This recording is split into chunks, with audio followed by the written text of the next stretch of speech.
మూడవ ప్రపంచ తెలుగు మహాసభలోకి వెళ్తున్నాం గుంటూరుకి. అక్కడ రేపు కవి సమ్మేళనంలో నేను పాల్గొనబోతున్నాను. అక్కడ రాష్ట్ర ప్రభుత్వం నుండి నాకు ఆహ్వానము ఉన్నందున మేము వెళ్తున్నాము ఫ్యామిలీతో.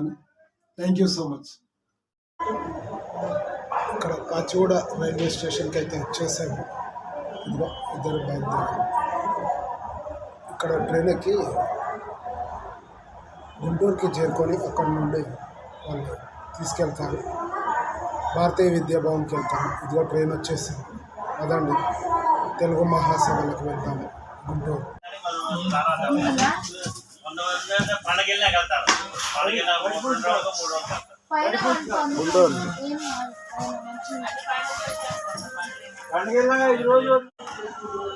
ఇదిగో భారతీయ విద్యాభవన్కి అయితే వచ్చేస్తాము.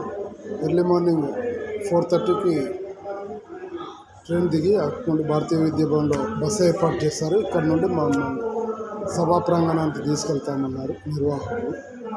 రాజేష్ కూడా. హలో అండి, నా పేరు పల్నాడు శ్రీనివాస్. నేను గురుగారు డాక్టర్ శ్రీనారాయణ రెడ్డి గారికి అంకితం ఇచ్చినప్పుడు రాసినటువంటి కవిత. నా కవితకు స్ఫూర్తి మీరు, నా కళానికి బలం మీరు. ఎవరందుకోగలరు మీ ఖ్యాతిని, ఆ కాంతిలో నన్ను పయనించండి. మనుషుల్లో మానవతామూర్తిని, సాహిత్యంలో సాటి లేని కథ నిష్కల్మషమైన హృదయాన్ని, నిరాడంబరానికి నిలువడద్దానివి. శ్రీనారాయణ రెడ్డి గారు మీరే నా స్ఫూర్తిదాత. ఆలోచనకు అక్షర రూపం నా కవిత, అందులోని భావాన్ని మీకే అంకితం ఇస్తా. నిన్ను ఆరాధించే వ్యక్తిని నేను, నన్ను దీవించే శక్తి మీరు. థ్యాంక్ యూ సార్, ధన్యవాదాలు. భాషయై జనులు మెచ్చ, వేదాలు వల్లించే నా మాతృభాష, శిలనే కరిగించు నా తెలుగు భాష. నన్నయ్య తిక్కన నడయాడిన భాష, వేమన్న శ్రీశ్రీ శిలారే వెలుగొందిన భాష. ఒక 2 రోజులు పండుగలా ఉన్నది. ఇక్కడ అంతా కూడా కవులతో, కళాకారులతో నిండిపోయింది.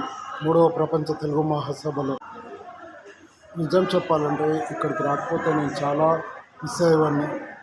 కవులను, కళాకారులను, ఇక్కడ సంగీత విద్వాంసులను, పెద్ద పెద్ద తెలుగు భాషాభిమానం ఉన్న వాళ్ళని కలుసుకోవడం జరిగింది. ధన్యవాదాలు.